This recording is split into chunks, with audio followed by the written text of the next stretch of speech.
say with my roommate, text me too late for the analyst. Girl, I can buy your Westie world with my.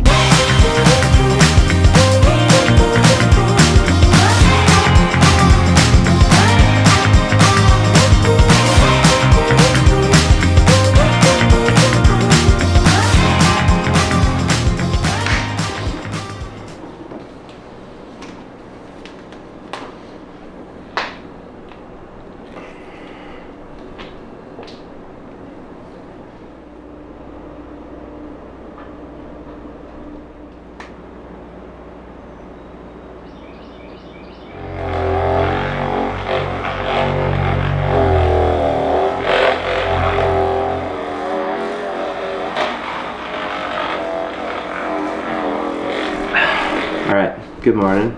It is Sunday, February 23rd, and we are about to start off the day. First up, we have a 16-mile long run. We're about 1 week post Austin Marathon. Honestly, like, I sat on my bike yesterday for 4 hours. I feel good. Everything was recovered super well. The only thing is just like a 16-mile like zone 2 run, which is almost worse than a 16-mile workout, because when it's a workout it splits up, it goes a lot faster. This I'm just going to be strolling for a little bit, but hey, we got Gavin with us, so it's going to be a good time. I'm going to bug him for conversation the whole time, so it'll be fun. Fueling for this run, I got 3 gels. I'm going to do 2 caffeinated, so 1 at mile 4, 1 at mile 8, and the regular apple cinnamon at mile 12, and I also have a shot of pickle juice. I love that. It's just like instant sodium right into your bloodstream. I don't know, I'm a big fan of it. After this run though, we'll pick up Ian and we'll just kind of go throughout the day. We'll probably end up going up to BPN for a Hyrox workout. I need to get groceries. I also need to get new clothes, but I don't know if we're gonna do that today. Who knows? I don't know. All the focus right now is the 60-mile run, because that's gonna take up a little bit of time. So 7:08 right now. Honestly, maybe the sun will come up, probably not, but we're just gonna get out there.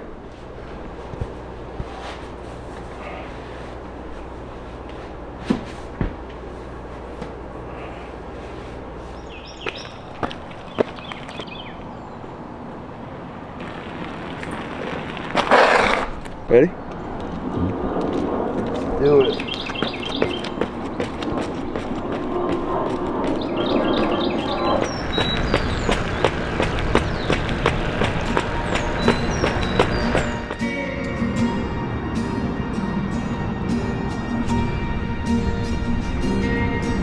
I'm going through changes. I'm turning the pages of my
4 more miles.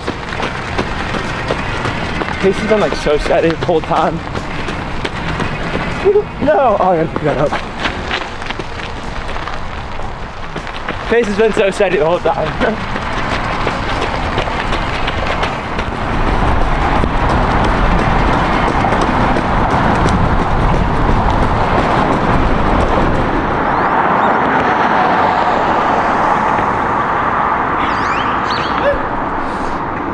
That's fun.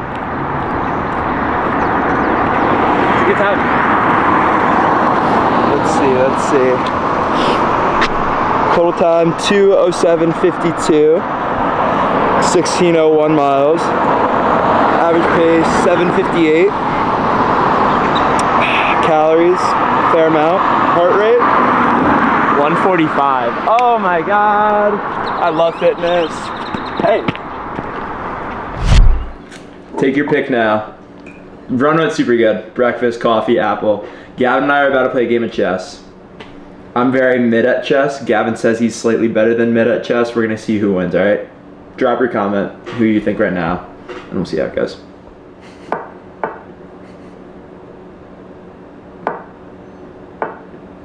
Oh, shit. Fuck. Fair play. Fair play. Yep. Got it. It's fucking good. This is false advertising. This one is significantly larger. They're the same price. Yeah. What? I'm such a moron.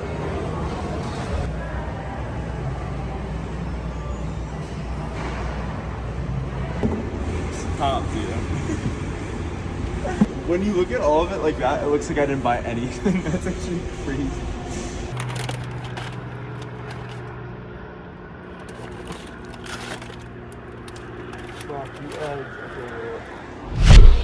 Let's think. Yesterday I had 17 scoops of GONM, and I had 2 this morning. I'm having 2 right now. It's 21 servings right there. And this is, I think, 25 servings per container. Yeah. Literally a tub of GONM in the span of 2 days. I'm concerned. But it works. I love it so much.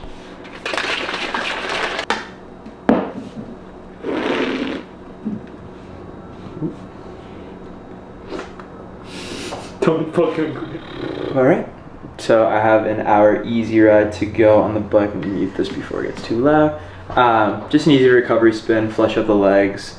We're also waiting on Ian to get back because we're gonna go to BPN, do a little Hyrox workout. So this will be the last bit of triathlon training that I have for a week. I think with the Hyrox plan included, I should turn out to be around like 22 and a half hours of training this week. So not too shabby at all. This bike workout will put me at over 200 miles, and I've only ever biked that much once, and that was back in August. So I think that's gonna become like the new standard of like weekly mileage, which I'm super excited about. The bike is by far the area that I think I have the most room for improvement on. So the more I can just get in the saddle, as boring as it is to sit on this thing sometimes, just the more hours I can put in, I know it's gonna all translate on the road. So excited to get after it. We got some action recovery ride. It's gonna be all very easy. Around 205 watts will be the max that I get up to. Just like in between like a minute at 205 and a minute at 155, 160 is what it looks like. So let's get after it.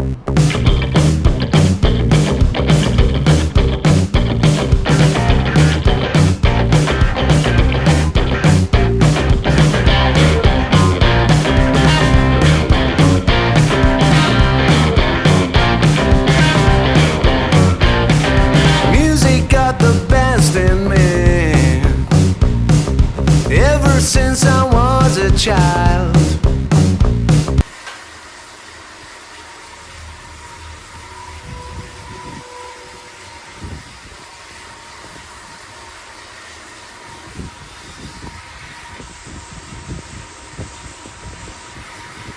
now it's showing its ugly face. What can I do?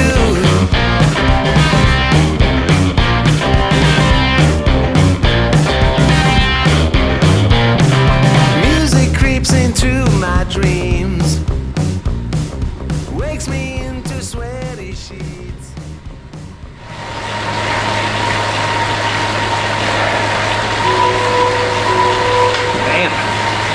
worth it.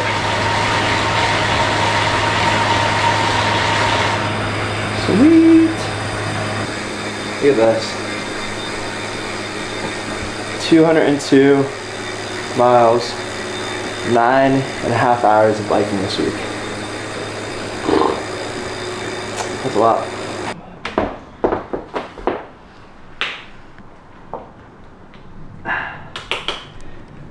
Back in the shower I go. So they just train, eat, shower, repeat. Yeah, I don't really have anything. That could be one of the some things. Say you ski, like, whatever.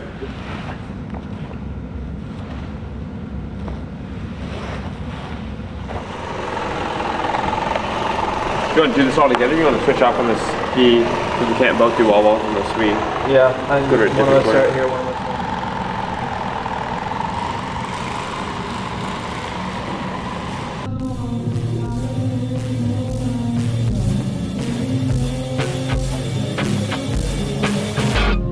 Hey, Emma, can you hear your son?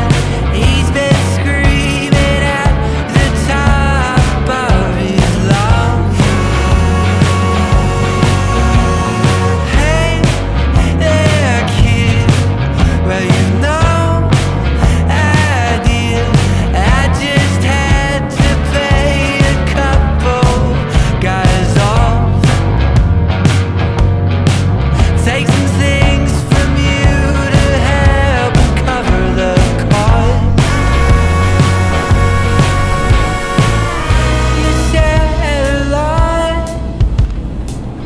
You said a lot that never was true.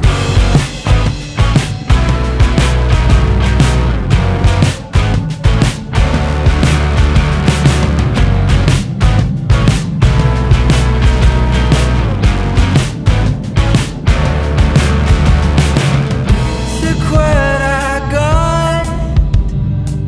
You took what I got, but I can't blame you. I'll fight it, I'll fight it. I'll use my hands, no knives, no guns. I'll fight it, I'll fight it. Working the safe beneath the place, under my bed, inside my head. Working the safe through time and space, under my bed, inside my head. Hey there, Mom, can you hear me now? I've been screaming a giant microphone. Hey there, kid, your head's too big. Give up the dream and point your sails home. I'll fight it, I'll fight it. I'll use my hands, no knives and no guns. I'll fight it, I'll fight it. I'll fight it, I'll fight it. I'll use my hands, no knives and no guns. I'll fight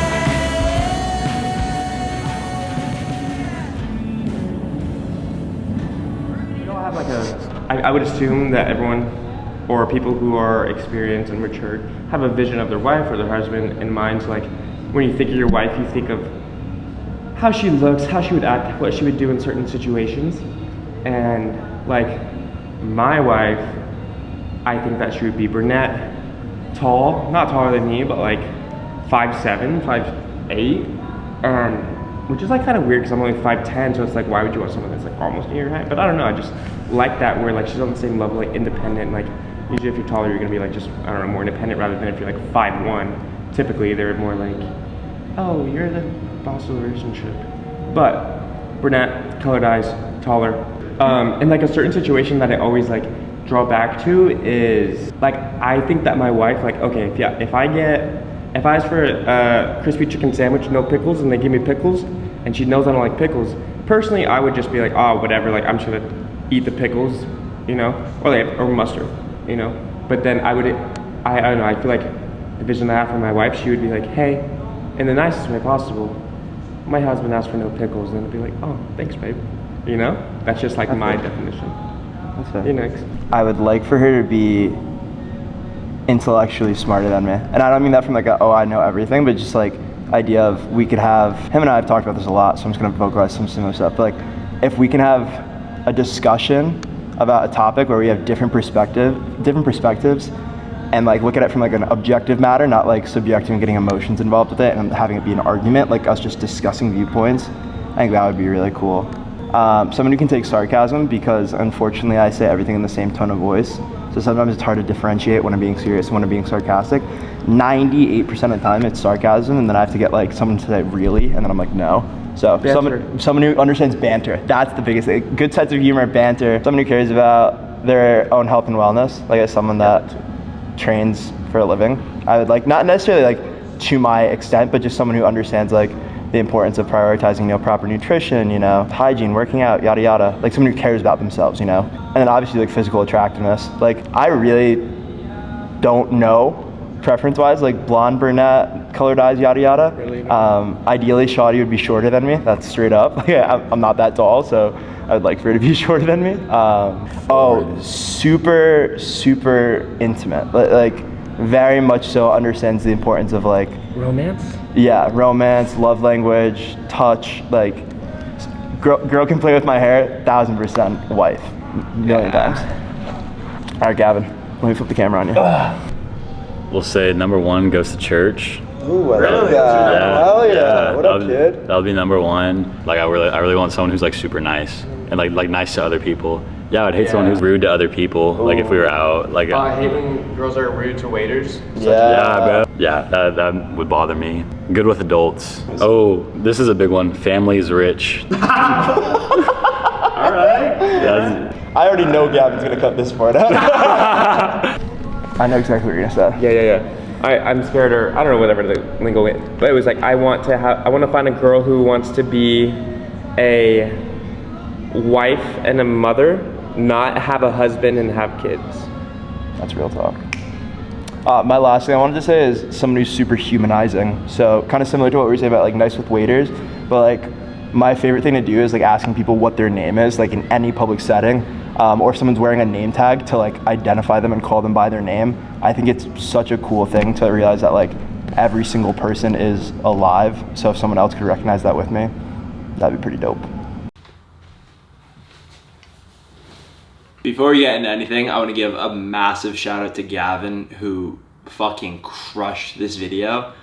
All of the editing was so phenomenal. He rode on an e-bike with me for 16 miles around Lady Bird, and he sat with me while I did the stationary bike, and he came with us up to BPN. Like, huge shout out to the man Gavin. If you don't, go show him some love. He is the absolute go. I'm so grateful for him and so proud of him. Like, since we started working together, the quality of content that he's produced has gotten so good. To the point that I watch, I've only watched the run clip portion of the video so far when I'm recording this, but I watched it and I texted him like, dude, you fucking cooked on that. So Gavin, you're the man. I appreciate you so much. Secondly, I just posted this book on my story like 2 days ago, so it makes sense why it's on my mind. I just started reading Angela Duckworth's Grit, The Power of Passion and Perseverance, and I'm about 70 pages into it right now.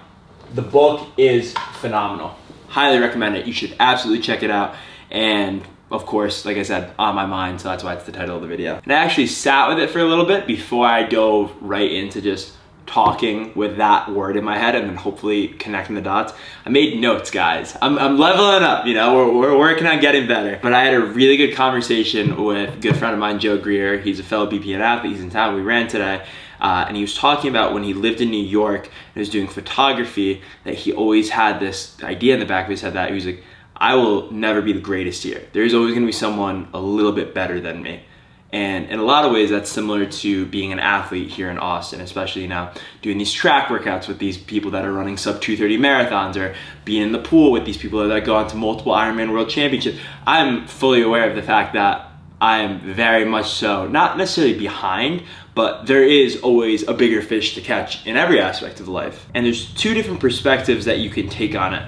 You could either use it as an excuse to be like, yep, you know what, I'm never gonna give my full effort because I'm never gonna be the best. Or you can kind of have this inward reflection where you ask yourself, is this something that I truly wanna commit to in the long term? Because that's something that grit is about. It's not necessarily about just in the heat of the moment, oh, I wanna be the fastest person in the track workout, or oh, I wanna be great right now. No, grit is something that takes a severe amount of time and commitment. And a really good quote that I ended up pulling from that book is, enthusiasm is common, endurance is rare. And I think that goes a lot into my life. Sometimes I get worried about the videos that I'm putting out because it's very repetitive. I swim, run, and bike, lift every now and then every now and then I'll say a few words. But in reality, that's exactly how I want my life to look right now. When I have these goals in mind, these big things that I'm working toward, I'm so aware that they aren't gonna happen overnight. And although I have this enthusiasm, this passion to just wake up every day and take on the world, how long is that gonna last for? That's the name of the game, is I have to make sure that I continuously remind myself, okay, it's not about being a hero in the singular workout, you know, just for the sake of having a cool Strava post. No, it's about continuing to show up, continuing to work towards my goal, continuing to commit to something, knowing that I might not reap benefits from it for months, years even perhaps. The consistent showing up, the consistent commitment to a goal, it's monotonous, it's mundane, but it's necessary. You can't achieve these exceptional things, these big dreams that you have in your head, unless you are willing to truly commit to them, unless you are willing to just continue to show up, continue to do the same things over and over and over again. And like I said, you might not realize you're making any progress, but you take a step back and you're like, holy shit, you know, I started here and now I'm all the way here, but then you're still working to there. So you really gotta just like stick with it. And that's what it comes down to, of realizing that there's someone that you can always work towards becoming a better version of yourself. Keep chasing that person, because it's gonna take a lot of grit and a lot of commitment to get there, but it's definitely well worth it. And the last thing regarding grit that I want to talk about is something that I have related to a lot, definitely in the, you know, frequent triple training sessions, sometimes 4 training sessions. And it's very common. I don't remember exactly who I heard it from, so please feel free to drop it down below. But it's the rule of thirds. And it's this idea that a third of the time your workouts are gonna be good. They're gonna be exactly how you want them to be. You hit every split. Hell, you might even go faster. You might even lift a little bit more weight than you expected. You feel fucking great. That's the third. The second third, things are okay. You know, you got the work done. You were able to accomplish what you set out to. Maybe it took a little bit more effort. Maybe it took a little bit more rest in the intervals, but you were still able to get done. It went fine. And then the third third, that's funny. The workout went to shit. Like nothing felt good. You cramped. You missed your splits, everything felt heavy, and that's just the reality of life. And I think that you can display grit in each different third that you're dealing with. When the workout's going really good, when you're super fired up, hell yeah, that's when the enthusiasm sets in. That's when you're like, this is what I want to be doing because I feel great doing this. When the workout goes okay, the grit sets in because you get to take a step back and reflect, okay, what went wrong here? What can I pivot into? Is there, you know, micro changes that I can make in my training or in my fueling, or am I recovering well enough? What do I need to do better to adjust this third? And the last third, where things go absolutely horrible, that's the perseverance aspect of grit. That's when, okay, nothing went my way today. Am I still willing to commit to this despite the fact that I'm not necessarily enjoying it in this moment? Is it something that long term I'm willing to stick with because I know it's something that I genuinely want to do? And that's been my thought process for a few months now, especially with really settling in with Ironman and triathlon training and realizing that this is what I want to commit to. You know, I've done powerlifting, I've done bodybuilding, I've done marathons and ultras. They're all fun, don't get me wrong, but triathlon training is something that I'm genuinely so passionate about. I literally texted Parker the other day and I was like, dude, I appreciate you so much for allowing me to find this newfound passion that I can't imagine a life without now. You know, this commitment to the long-term goal, because, you know, I have these ideas, whether it be only in Ironman races or, you know, potential Olympic distance or, you know, whatever triathlon avenue may lead me. I want to stay here. I want to commit to it, and I want to keep fucking showing up, because God does it fire me up right now. The enthusiasm's there, the perseverance. We're gonna, you know, continuously. That's what this whole thing's for. Is I want to document my life. I want to document the journey to show, hey, like, this is grit. Because I'm gonna stick the fuck with this, and I'm gonna keep working my ass off, because holy shit, this is what I'm meant to be doing. And I wrote down this quote. It's definitely not an original from your boy, so definitely someone probably already said it, because it's like been in my head for a while. But you've got to find something worth dying for and live every day trying to accomplish it. You need to dedicate yourself to a continuous pursuit of your dreams and just keep showing up for yourself. So with all that being said, I'm gonna go ahead and end today's video. Thank you all so much for the constant support. I can't explain enough how much I appreciate you all, how much I appreciate my life. This is so awesome. Any chance that I get to really talk about like what I do for a living, whether it be like the Uber drivers that ask me what the hell I'm doing in Austin, or these random people that I talk to in the Lifetime sauna, I can't help but smile, because I realize just how fortunate I am. So truly beyond blessed and grateful to call this for my life. So grateful for every single one of you that chooses to support me. Code HOP for BPN, code HOP10 for Gymshark, and then Inner Flame is my training plans, coaching, all of that is down below. But yeah, with all that being said, thank you guys very much for watching. Thank you guys very much for supporting me, and I will see you guys next time. Peace.